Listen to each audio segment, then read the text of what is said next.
मैं सवाल पूछ रहा हूँ भाई, मैं सवाल पूछ रहा हूँ। पत्थरबाजी सही एक सीमा के बाद उग्र होना ही पड़ेगा। कि आप भी उग्र हो जाओगे, कहो तो अभी करके दिखा दे, कैमरा चालू रहेगा। जी महाराज जी, आप बड़े हैं, बिल्कुल जैसा आप कहें। पिटते पिटते बचा अमन चोपड़ा। स्वामी अविमुक्तेश्वरानंद के पास पहुंचकर करना चाह रहा था प्रोपेगेंडा, मगर पड़ गए लेने के देने। दोस्तों, अमन चोपड़ा अपने पॉडकास्ट की शुरुआत कर रहे हैं, टैप जिसका नाम है, और ऐसे में अपने पहले एपिसोड का, अपने पॉडकास्ट का प्रमोशन कैसे करना है, किसी को अगर सीखना है तो वो अमन चोपड़ा से एक्सक्लूसिव क्लास ले सकता है। ये पहुंचे सीधा एसी स्टूडियो से ग्राउंड पर। वहां भी जाकर इन्होंने जनता से सवाल करना मुनासिब नहीं समझा। अपने पॉडकास्ट में इन्होंने मुनासिब समझा स्वामी अविमुक्तेश्वरानंद को और उनके ऊपर विपक्षी एंगल थोपा। तो अब दोस्तों आप आगे देखिएगा, वीडियो बहुत ज्यादा मजेदार है। इनके पॉडकास्ट के आने से पहले ही दुनिया भर में ये वायरल हो चुका है, इसकी चर्चा करेंगे। नमस्कार, आदाब, आप देख रहे हैं खबर अड्डा और मैं हूं आपके साथ सुम्बुलीरम। दोस्तों, अगर आप नहीं जानते तो इस वक्त तमाम साधु संतों की लिस्ट में सबसे टॉप पर जिनसे नफरत की जा रही है वो है स्वामी अविमुक्तेश्वरानंद। जी हाँ, ऐसा इसलिए हो रहा है क्योंकि ये लगातार सरकार के खिलाफ बोल रहे हैं। जो कुछ भी शॉर्टकमिंग्स हैं सरकार की, उनके ऊपर ये खुलकर बोलते हैं। और कुछ समय पहले उनके साथ उत्तर प्रदेश की सरकार ने मारपिटाई भी करी। इनका शंकराचार्य का जो टाइटल है वो भी छीन लिया, वो भी कोर्ट द्वारा जाकर। ये सब काम किया गया। इसके अलावा दोस्तों, चंदा चोरी जो हुई उस पर बहुत ही मुखरता से बोलते हैं स्वामी। और गौकशी जितनी हो रही है उसमें भी ये सीधा इल्जाम उत्तर प्रदेश की सरकार पर लगाते और कहते हैं कि जो गलती है वो उनकी ही है। ये गौकशी में अंदर तक सम्मिलित हैं और अपनी जेबों को गर्म कर रहे हैं। इल्जाम मुसलमानों पर लगाते हैं, जबकि मुसलमानों ने तो साफ कह दिया कि हमने त्याग दिया, हम नहीं खाएंगे ना खरीदेंगे।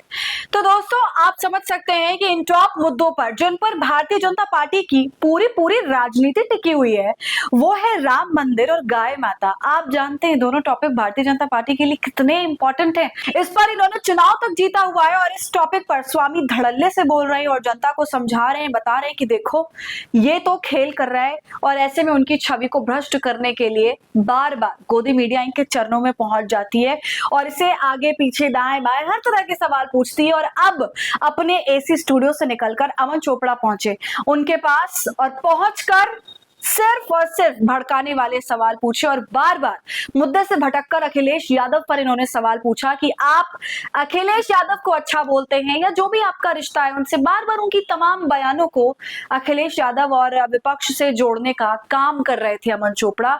और इसी में स्वामी नाराज हो जाते हैं, गुस्सा हो जाते हैं कि तुम बार बार यहाँ पर अखिलेश का नाम क्यों ले रहे हो, उसका इससे क्या लेना देना है, सरकार तो 10 साल से योगी की है, अखिलेश का यहाँ पर क्या काम। तो दोस्तों, आप एंगल समझ सकते हैं कि अमन चोपड़ा क्या करने की कोशिश कर रहे थे। पहले तो वो ये दिखाने की कोशिश कर रहे थे कि स्वामी का कनेक्शन जो है वो विपक्षी पार्टियों के साथ है, इसलिए वो ऐसी बातें करते हैं। दूसरा, वो अपना कंटेंट इकट्ठा कर रहे थे कि वो कुछ भड़काऊ कर दे तो मैं वायरल हो जाऊं, मेरा पॉडकास्ट चल पड़े, उसकी जो बोनी हो वो जबरदस्त हो जाए। और यही हुआ। स्वामी अविमुक्तेश्वरानंद बुरी तरीके से भड़क गए और उनके जो साथी समर्थक वहां पर खड़े हुए थे उन्होंने भी अमन चोपड़ा को जबरदस्त डांट लगाई, बिल्कुल हड़का दिया और माहौल मार पिटाई तक भी पहुंचा। आप वीडियो में देखिए दोस्तों क्या कुछ हो रहा है। मैं सवाल पूछ रहा हूँ भाई, मैं सवाल पूछ रहा हूँ। पत्थरबाजी सही एक सीमा के बाद उग्र होना ही पड़ेगा।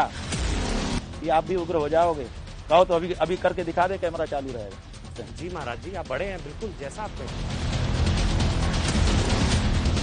पत्थरबाजी 20 दिन के बाद हुई, अगर पहले दिन होती तो हम उसको बिल्कुल गलत कहते। 20 दिन बाद सही है, 20 दिन बाद सही है, हम ये कह रहे हैं। 20 दिन बाद सही है, हम ये कह रहे हैं। पत्थर नहीं, कुछ भी चले हम सही मानेंगे।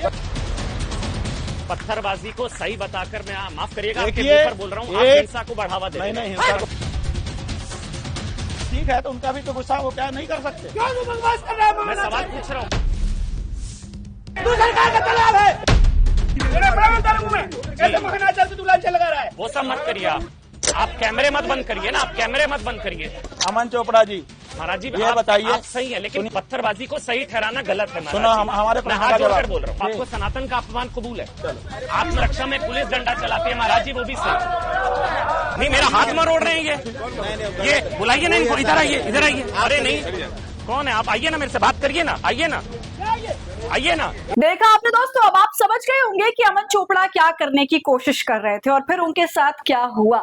अपनी बातों में, अपने सवालों में ये उलझाना चाह रहे थे स्वामी को, मगर ये हो नहीं सका, बल्कि पलटवार हो गया। और इसके बाद अमन चोपड़ा ट्विटर पर आते हैं और कहते हैं, हामिद अंसारी, फारूक अब्दुल्ला और अब अवी मुक्तेश्वरानंद, ये शब्द अवी मुक्तेश्वरानंद जी ने इस्तेमाल किया। बीच पॉडकास्ट, लाइट काटी, कैमरा बंद करने की कोशिश, टीम के मोबाइल छीने, सहयोगियों ने गालियां दी, धमकाया, सब कैमरा में रिकॉर्ड। महाराज जी ने स्वयं मुझे उग्र करने की धमकी दी, बाहर निकलकर सहयोगियों ने हाथ मरोड़ा और देख लेने की धमकी दी। लेकिन सारे सवाल टैप किए। टैप का पहला पॉडकास्ट है, प्रीमियर कल सैटरडे 7 PM करूंगा, यानी कि आज। तो देखा आपने दोस्तों, पॉडकास्ट के पहले ही एपिसोड का कितना जबरदस्त प्रमोशन हो गया। यही तो नहीं चाहते थे अमन चोपड़ा। दोस्तों, इस ट्वीट से साफ पता चलता है कि अमन चोपड़ा की मानसिकता कितनी नफरती है। ये अपनी गाड़ी हमेशा नफरत से चलाना चाहते हैं, क्योंकि दोस्तों उनके साथ जो कुछ भी हुआ, अगर वो सही है तो इस पर एक्शन होना चाहिए, हम भी उसका समर्थन करते हैं। मगर आपने इनका ट्वीट देख लिया, इसके अंदर वो ट्वीट सिर्फ घटना का विवरण नहीं दे रहा है, इनका ये ट्वीट जो इन्होंने लिखा है, बल्कि उसमें हामिद अंसारी, फारूक अब्दुल्ला और फिर अवी मुक्तेश्वरानंद जैसे नाम जोड़कर एक राजनीतिक और वैचारिक नैरेटिव गढ़ने की कोशिश भी दिखाई देती है। इससे सवाल उठता है कि क्या ये सिर्फ पॉडकास्ट का प्रचार है या विवाद पैदा कर दर्शकों का ध्यान खींचने की रणनीति है। दोस्तों, हर कोई जानता है पत्रकारिता का मूल उद्देश्य सवाल पूछना है और जवाब सामने लाना। अगर इंटरव्यू में तनाव पैदा हुआ तो उसका पूरा वीडियो सामने आना चाहिए, ताकि लोग खुद तय कर सके कि किसका व्यवहार कैसा था। केवल एक पक्ष के दावों के आधार पर निष्कर्ष निकालना पत्रकारिता नहीं कहलाता। इसलिए हम भी अमन चोपड़ा को चैलेंज करते हैं कि आप अनकट वीडियो प्रीमियर करिए, ना कि अपने हिसाब से काट छाट के एक पक्ष को दिखाइए। क्योंकि अमन चोपड़ा पर पहले भी आरोप लगते रहे कि उनकी प्रस्तुति तथ्यों से अधिक टकराव और ध्रुवीकरण पर आधारित होती है। यही वजह है कि उनके आलोचक कहते हैं कि उनकी पत्रकारिता का केंद्र संवाद नहीं है, बल्कि विवाद बन गया है। पूरे मामले पर दोस्तों अभिषेक उपाध्याय हैं, उन्होंने भी ट्वीट किया। देखिए क्या लिख रहे हैं। ये इंटरव्यू नहीं था, ये सिर्फ योगी आदित्यनाथ की जय जयकार करने और अखिलेश यादव के लिए अपशब्द बकने की सुपारी थी। शंकराचार्य ने क्या खूबसूरती से इसे हैंडल किया और कितनी तार्किक बात कही कि 9 साल से योगी आदित्यनाथ सत्ता में बैठे हैं और आप कहते हो कि हम अखिलेश यादव से सवाल पूछे।